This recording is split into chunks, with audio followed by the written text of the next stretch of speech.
Energy FM.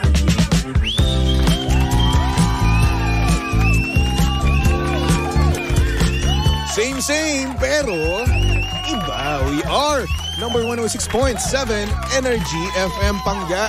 Huwag mo sabihing radyo, sabihin mo Good morning, Luzon, Visayas at Mindanao, Metro and Mega Manila. Siyempre, good morning din sa napakaganda, napaka-sexy DJ Lindsay. Good morning. Marahay na aga, Baby Toby. Sinabi mo, good morning. Ay, anong lingwa yun? Basta. Ito naman eh. Sabihin ko na lang, huwag mo nang pina-follow up ng mga question. Ganun talaga, hindi ko rin naman alam eh. Bisaya, marahay na aga. Ganun pala yun. Oo, ganyan. Sa mga Batanggenyo, paano magsabi ng good morning? Anla! Good morning. Ang lakas naman, nagulat naman ako. Wala. Nagulat ako dun Gandang umaga. Alam mo na mga Batanggenyo, laging galit. Anla! Kaya pala ikaw ganun din, no? O hindi. Maoy. Oy, hindi ako maoy. Baka ikaw. Oy, hindi rin ako maoy. Bigla na natutulog. Ayun, bigla natutulog. Hindi ka kasi naman. Bigla ka lang natutulog. Kasi naman sa inuman naman kasi, no, hindi ko kalaban yung pagkalasing eh. Wala tayong problema dyan. Oh. Ang kalaban ko, yung antok ko. Epekto nga yun ng pagkalasing mo, yung antok. Hindi sa lasing, di ba? Pagod. Hindi rin sa pagod. Ano? Iba na kasi yung di ba, body clock ko. Ang tulog ko na ngayon, alas 6 ng gabi. Oo nga. Di ba? So, antok na ako noon. Kaya nga. Ay, nako. Oh well. Judger. Ganyan ka naman lagi. May lusot palagi. Totoo naman kasi. Oo nga. Kesa naman sa isang babae dyan na hindi nagiinom tapos ano magagawa kumakain lang ng pulutan. Excuse me, hindi pulutan yung kinain ko. Kung fu. Pinabili ko yun sa'yo. Excuse me. At hindi yun pulutan ng bayan. Nako. Pero hindi nagiinom. Hindi. Ayoko eh. Hindi masarap, mapait eh. Sana masarap para. Hindi, sana ininom mo yung iniinom ko. Ano masarap ba? yun. Ano ba? Wine yun.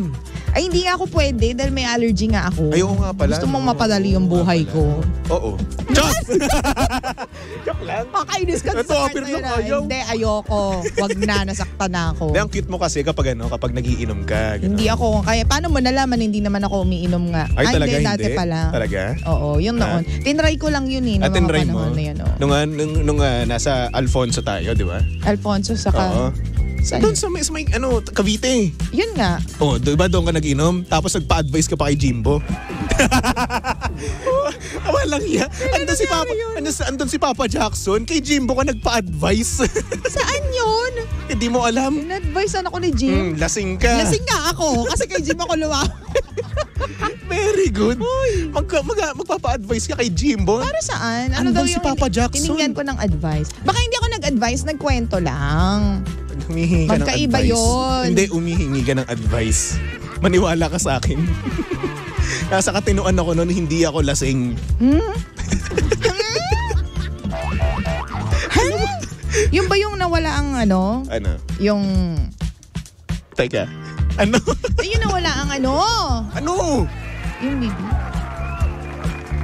Wag na natin pag-usapan dito. Hindi ko magets eh. Kita mo? Hindi ko magets kasi basta yun. Napaka-slow mo talagang lalaki ka. Slow talaga ako. Aminado ako dyan. Puyat kasi ako eh. Ganun talaga ang buhay, no? Diba? O yung nga pala, meron akong kwento sa'yo. Nakalimutan ko yung kwento. Ano yun? Nung Monday. Nung last weekend, no? Nagkaroon ako panibagong skill. Anong skill? Tubero. Nakita ko! Nakita mo ba? Uy, proud na proud ako dun. Makapagyabang naman to, inayos mo lang yung tubo nung CR ninyo, ng toilet. At least panibagong skill, diba? Tapos nakalagay doon sa caption niya, Dear future wife, ako na bahala sa tubo natin. Ako na bahala magbaklas ng bidet natin at magkabit ulit. Kahit ako kaya kong baklasin at saka ikabit ulit yung bidet. Hoy, hindi lang yun yung pinalitan ko. Ano? Bidet lang yung pinakita ko pero marami pang pinalitan. Alam mo, ang tunay na lalaki hindi gumagamit ng bidet. Di rin naman gumagamit. Meron kami eh. Alam mo, ang tunay na lalaki, walang bidet-bidet. Ano pala? Yung bidet nyo, paano yung yung labas ng tubig ng bidet ninyo? Yung nakakagulat o yung kalmado lang? Nakakagulat yung sa amin. Yung nakakatanggal ng uliran. Parang mabubura yung mo eh. Di ba may mga bidet na ganyan? Oo. Yung parang yung gulat de Anong tawag sa inyo Wala, chill lang. Chill lang. Yung pabebing spray, Ganyan gano'n. Alam mo na ano kasi yan, bilang tubero na ako ngayon, no? Na-adjust mo kasi yan. Yung lakas nung spray, no? Ngayon kapag hinaan mo siya, hihina yan. Ngayon kapag todo-todo naman yung lakas, no? Mas talaga yan. Talagang buwelta yan, di ba? Oo, yung tipong mawawala yung pagkalalakay mo bigla. May mga ganyan lalo na sa mga hotel, di ba? Na ano mo ba? Na-observe mo ba? Parang nanggugulat yung mga bidet. Actually, sa mga hotel. Sa mga hotel, ganyan. Sa mga Pero meron pa ako napuntahang hotel na kung hotel saan... ba talaga yung pinuntahan mo? Hotel. Hotel. H-O. Okay. H-O, ha? Oo. So, yun na nga. Automatic, par. Oo. Kapag medyo tinaas mo yung yung puwet mo. Yung patan mo. May automatic na mag-i-spray na tubig. Hotel yung pinuntahan mo. Sa meron ako napuntahan na office na ganyan sa BGC. May yung office na may sinasabi sa lipunan. Oo. Diba? Yung lahat computerized. Diba? Ang galing, no? Taray, no? Grabe na yung technology, no? Na kung saan kapag maghuhugas ka lang, no? Tatayo mo lang yung putan mo ng konti, tapos ayun na. Automatic na. Wala nang movements from your hands. Pero hindi ka satisfied ka na doon? As in, Hindi. Okay na. Hindi, diba? Hindi. Oo Parang hindi ko kaya. Wala tayong tiwala. Parang parang may kulang. Parang ang dumi pa rin, gano'n. Diba? So kaya ayun, hindi ako makatiis. Kailangan ng human intervention pa din. Papasintabi sa mga kumakain dyan, no? Nakaka-relate naman sila. Good morning naman sa inyo. Pero yun, minsan naman meron namang may kailangan ka pang pindutin bago lumabas yung spray ng tubig sa bidet. Oo. Pero mas okay na yun kasi hindi nakakagulat yun eh. Minsan yung mga ibang bidet nga, diba? Yung tipong pag konting pindot mo lang na gano'n, talagang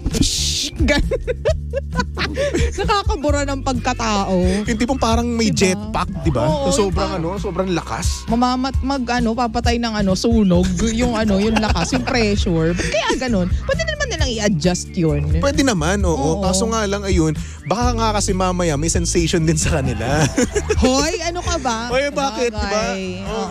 Ganun naman, diba? Aminado naman tayo na minsan may mga sensation yung ganyan. Para sa kanila, para sa iba, no? Para sa kanila nga, para sa iba. Wow, talaga? Oo nga. Ikaw hindi ka nakaka-relate? Hindi nga, wala kaming bidet, sorry. Mahirap lang pala. kami, oo. At kahit meron na kaming bidet, hindi pa rin ako gumagamit ng bidet. Hindi ako nasanay siguro talaga. Ako kasi nasanay. Hindi, nasanay naman ako sa tabo-tabo lang din naman.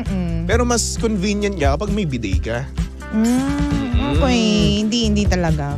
For me, it's a no for me. Hindi naman it's a no, pero hindi ko nakasanayan. Kapag siguro lumaki kang dukha at mahirap, ganon. Hindi ka, ano yung bidet? Paano yun? Yung ganon. Oh, wow, dukha rin naman ako. Grabe naman. Hindi, nung unang panahon, syempre. Anong unang panahon? Ngayon na lang.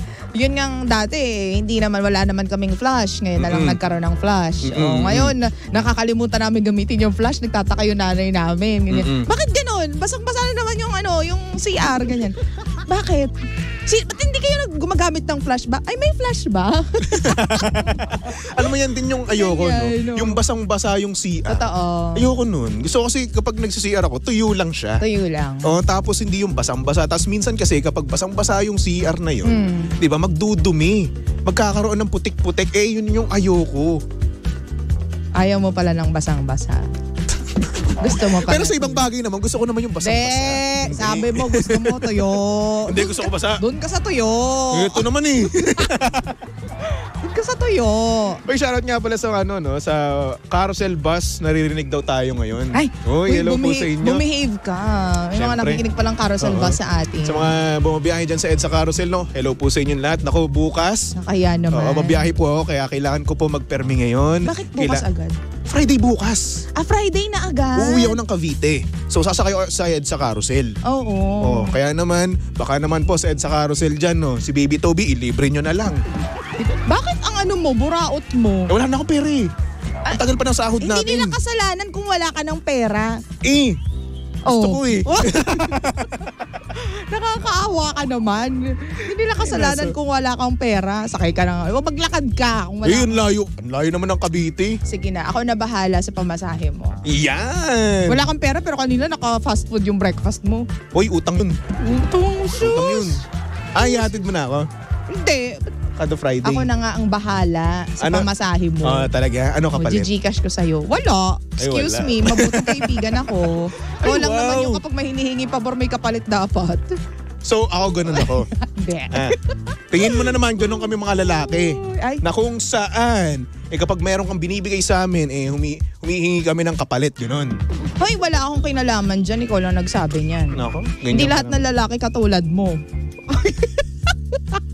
May mga lalaking simpatiko pa din. Tulad ni Papa Driver ngayon, ng bus carousel na yan. Ganun din naman ako. Napaka-simpatiko, napaka-gentleman. Ganun din naman ako. At saka alam mo ha, taas kamay ako doon sa mga taong mahilig makipagkwentuhan.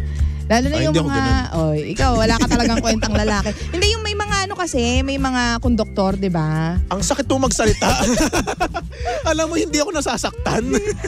Wala akong pakialam sa feelings mo. May mga lalaki talaga, at saka yung mga, yun nga, mga bus drivers, yung mga drivers, mga konduktor na, alam mo yun, yung ang hilig nilang pastime is makipagkwentuhan sa mga pasahero. Tapos alam mo yun, may kikwento niya na yung mga hirap ng buhay, ganyan. Kasi nabanggit ko dahil yung kapatid ko one time, lagi daw siyang sumasakay doon sa bus na yun, lagi natsitsyempohan. Tapos yun, parang na-open up sa kanya nung konduktor, yung gano'ng kahirap yung buhay. So alam mo, sabi ng kapatid ko, ate, swerte pa rin talaga ako, no? Kasi at least kahit papaano, meron. Yung iba, kulang pa din kahit anong gawin pagtatrabaho. Tapos ito pa, no, ang matindi pa dito, no, ang dami pang nagagalit sa mga konduktor. Na mga commuter. Well, gets ko naman sila, no? Yung mga commuter na kung saan, alam nyo na, siksikan nga naman talaga. Ang ginagawa lang naman ng konduktor, move lang kayo from sa back, di ba? Kasi syempre, naalala ko talaga yung mga ganap ko dati sa bus. Tapos edi syempre, para gagawin lang systematic, di ba? Oo. Kasi syempre ngayon mga commuter dumadami talaga. Mas pinipili nilang mag-commute na lang kasi nga naman traffic nga naman talaga. So ngayon, etong bus kapag punuan na, syempre gusto lang din naman talagang ng bus na makasakay yung mga gustong sumakay, no? Kasi syempre, di ba, tayo namang mga Filipino, basta makapunta lang tayo sa ating trabaho, kahit nasiksikan pa yan, papatusin natin. Nakakalungkot lang na ganyan, di ba? Tapos napapasama pa yung iba. At saka kasi, kapag alam mo kasi na matagal ka pa, malayo pa yung bababaan mo, pupunta ka na agad sa likod. Tama ka Matik yan. Hindi yung layo-layo pa na bababaan mo, nasa tangway ka na agad, di ba? Sa dulo ka na agad. Kaya minsan medyo ako sa mga nang-aaway ng konduktor. Bakit kasi mag-adjust na lang kayo? Kasi siya, ginagawa niya lang yung trabaho niya. Pare-pareho naman natin gustong kumita, di ba? No, Bibi Tobes. So yun. Kaya naman sa mga pangga natin dyan, maging mabait tayo sa kapwa natin. Nagtatrabaho lang naman sila, kayo naman. Oo. Huwag yung masyadong inaano yung mga papa-conductor natin. Minsan nga, carry na nilang, kung po pwede lang dumaan sila dun sa ceiling ng bus. Ginawa na nila yun. Merong ganun. May sumikat sa sa Facebook na kung saan parang nag-ala Spider-Man yung konduktor, makasingil lang ng pamasahe. Diba? Oo. Feeling ko nga, alam mo, Baby Toby, requirement kapag konduktor ka, dapat manipis ka. Tsaka magaan yung katawan mo. Kasi hindi po pwedeng yung konduktor medyo yung malaki yung belt. Diba? Nako, ramdam ko yan nung nagko-commute pa ako mula Pasay hanggang Cavite. Diba? Grabe talaga yung siksikan. Lalong-lalo na mula Pasay hanggang Naik or Tansa. Yung mga ganong bus, siksikan talaga. Siksikan talaga. Hirap talaga. Kaya dapat yung mga konduktor, yung mga maninipis yung katawan. Parang yun, mga anong tawag doon? Mga point guard. Point guard? Ano kinalaman ng basketball? Hindi, parang ganun yung build nila. Yung maliliit, mabibilis, ganyan. Tapos magaling yung memory sa mga hindi pa nagbabayad. Uso pa ngayon yun, di ba? Or puro card na ngayon? Ay, hindi. Uso pa yun ngayon. Yung may mga ticket-ticket na binubutasan. Ganun pa yun sa Saulog Bus. Hello po sa inyo dyan. Hello. Kung nakikinig man po kayo. At syempre doon din sa EDSA Carousel, meron din dibutas. Dibutas. O hindi naman kaya dihila. Hirap na hirap ako dati tumingin dyan.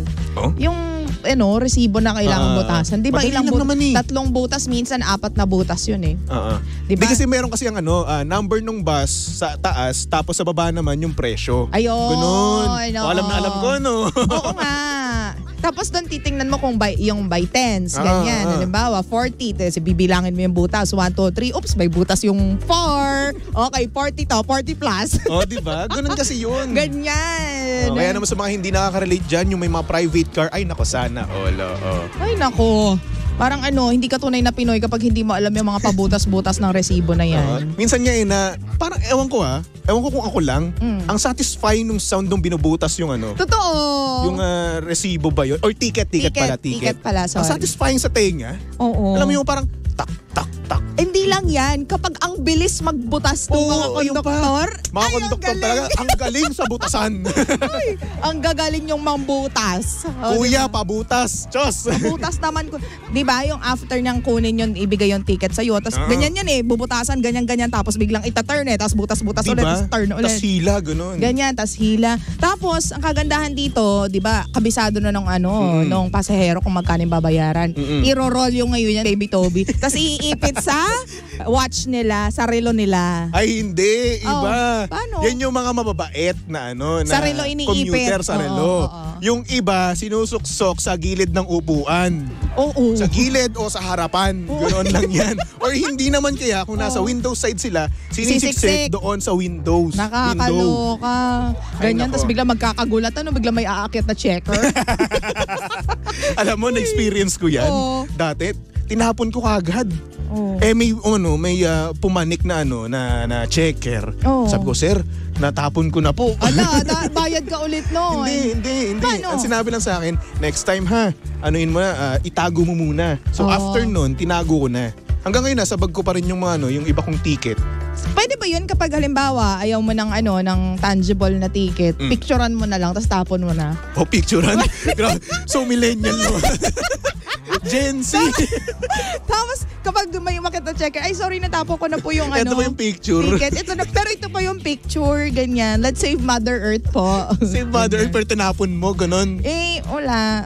Ano ba? No? Style para di ba? Hindi kasi lahat naman nasa telepono na yun, di ba? O kaya yung ticket, pwede po bang paki-Bluetooth na lang? Bluetooth! Pwede po ba paki-airdrop na lang? Ito yung isang example na kapag yung big time nag-commute, pinicturan. Grabe, nagbibigay lang naman ng suggestion at idea. Ay, wow. Di ba? Dapat kasi, alam mo, iipasa na nila yan para hindi na masyadong nababother yung mga tao. Itago pa yung ticket. Siyempre, ang dami nang iniisip ng mga tao Pero bakit naman picture? Ano ba ang gusto mo? Pwede naman card na lang di ba? Tapos yung like for example, beep card Ayun beep nga. card Sa bagay, bago ka makapasok, beep! Ganyan. Ganon na yun. Oo. Tama. Bayad na agad. Hindi. Ba't mo pipicturan? Malay mo lang. Yung may mga taong ganyan. Wala naman silang beep card. Picturean na lang para mas madali. Dapat ipasa na nila yan Sige, push natin yung picture.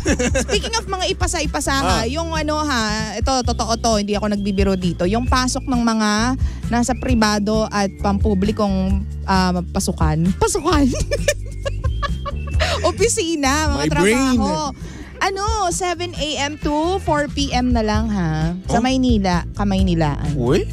Starting Monday na yan. Sarap naman. Oo, pasado na yan. Dahil nga, para daw maibsan yung traffic na nararamdaman dito sa metro. Ganun ba yun? Oo. Para maibsan nga. Para maibsan? Parang ayaw maniwala. Hindi, para kasing, ewan ko sa akin Metro Manila Council yan bilang commuter din naman ako, no? Kung 7 a.m. to 4 p.m. Ganun din naman Magiging rush hour pa rin naman yung 4 p.m. Pinaaga lang nila yung traffic, diba? actually. Tsaka yung mga trabaho daw na pwedeng gawin remotely sa mga bahay, dapat daw payagan na daw yun. Ay, yung mga work from home. Kasi nga nasimulan nga natin to nung pandemic, no? True. Medyo nag-work nga naman talaga. Oo. So, alam mo yun, sabi nga ng mga tao, so maaga na yung pasok, 7 a.m. So, anong oras babangon yung mga tao ngayon? Para maaga pa rin. Alas 7. 7 a.m. to 4 p.m. Ang mangyayari daw niyan, yung mga asawang mahilig uminom, late pa rin uuwi. At irarason pa rin yung traffic pa rin kahit alas 4 na yung out nila. Ganun naman palagi di ba? Kapag kapag late tayo sa isang bagay, like for example, late tayo sa opisina, sa client meeting, no? Ano sasabihin? Traffic po kasi. Sorry, grabe traffic, man. Oh my gosh, the traffic is so extreme. Where in fact, na-late lang naman talaga sila ng gising. Totoo. Di ba? Hindi sila nagising sa alarm nila or hindi naman kaya nag-alarm naman pero pinatay nila. Totoo. In-snooze nila. Di ba? Nako. Yun. So, may tanong dito. Ano sabi? Yung DJ pwede ba mag-work remotely? Para sa akin, hindi. Hindi. Iba kasi yung... Eto, totoo to naging seryoso tayo bigla. Hindi, syempre usapang trabaho namin. Syempre, di ba? Dapat meron kang ganito kagandang equipment Yes. sa bahay mo. Console. O, gantong kamahal na console na Ay. ilang milyon. Tas yung mga microphones na ilang libo-libo yan. Tsaka kailangan yung yung pagbato mo ng signal doon, malakas din naman talaga. Like for example, Wi-Fi, di ba? True. Kailangan malakas yung Wi-Fi mo. Oo. Kaya nga, yun. Pwede siguro, may paraan, pero feeling ko iba pa rin yung quality. Tama. Oo. Para sa akin, mas okay pa rin kapag nasa station ka. Kasi una sa lahat, soundproof, di ba? Pag nasa Totoo. bahay ka, may titilaok na manok. May May aso na tatahol may sa aso na gilid. tatahol, di ba? Minsan yung nanay mo sisigaw pa. Totoo, di ba? So, ganun. Yung bagsak ng mga pinto, ganyan, Yes. nakakaloka. So Bagsak bilang ng gate. DJ, no, mas okay kapag nasa station ka. Oo, totoo Di yan. ba? Nasa station. At saka yung vibe mo, yung mood mo. Ibang-iba. Alam mo ewan ko pero ako never kong nagustuhan, Baby Tobes, yung idea na work from home.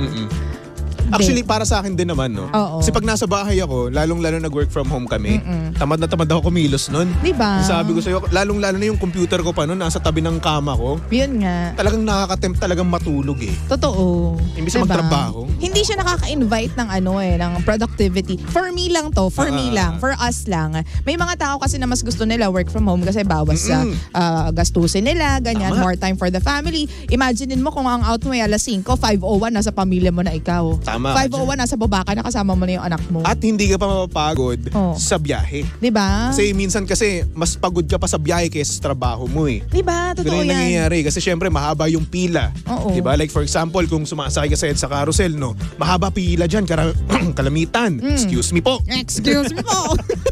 Diba? So yun, mas mapapagod ka pa sa kakatayo kesa sa trabaho mo mismo. Tsaka yung gastos, yung pagkain, aminin mo pag nasa labas ka, tapos nakantsawan ka ng mga kaibigan na, tara Sam G. O diba, wala kang choice. Ayan, walang choice. Diba, kung di sumama ka, kahit na wala ka ng budget, sasama ka pa rin. Oo, kasi nga, imbes na alam mo naman na nagtitipid ka, syempre yung cravings are so strong. Alam mo, buti na nga lang tayo dito, no? Hindi tayo nagyayayaan na, uy, tara Samgyup. Oo, kasi wala tayong Pare-pares pera tayo lahat. eh. Pare-pares tayong pets sa peligro palagi eh. No? Oo. Congratulations kung meron man kayong ganyang klaseng work environment, no? Na kung saan walang budol. Oo. Kasi pare-parehas ko yung walang pera. Hoy, hindi naman, nagaganyan naman tayo. Pag binabayaran Once ni in Pa a blue Jackson. Pag nanilibre, pag may budget. Oo, kapag ganun. may budget, si Papa Jackson na nanlilibre. Ay, ganun. nako. Tsaka kapag merong ang tawag dito may papiging, may birthday, ganyan. Pakapala ng muka. Di ba? Yung mga, kahit yung tawag dito, yung hindi may birthday, siya pa yung nangunguna. Present, ako yun. Di ba? Yung pinakakukonti yung ambag, sa 10 piso yung ambag, naka-4 na balik sa pagkain. Huwag ka namang ganyan. Oy, magkano At least, ambag mo? 10. Nag-aambag ka? Oo, nag-aambag ako. Ang kapal ng mukha mo. Sabi, kahit 10 yan, mula naman yun sa puso. Oo nga. Nakakaloka lang na nakaka-4 na balik ka sa table. Sorry. Given na sa 10 piso yung okay lang yan. Uy, Walang problema. kasi nga, di ba, kapag birthday daw, kailangan i-share, di ba? Share your blessings. Tsaka mula naman sa puso yung 10 na yun. Kaya nga. Sa 10 piso pero busog na busog Pero ka. hoy, Pang hanggang bukas yung busog Hoy, mo. nung ako nag-birthday, walang ganyan dito. Walang naglikom, walang pakik. Bakit? Wala. May pasok ba ng birthday mo? Wala Meron. din. Walang pasok. Meron. 2 beses na ako nag-birthday dito, ni isa wala. Uwe? Pero nagbibigay pa rin ako kahit 10. Uwe?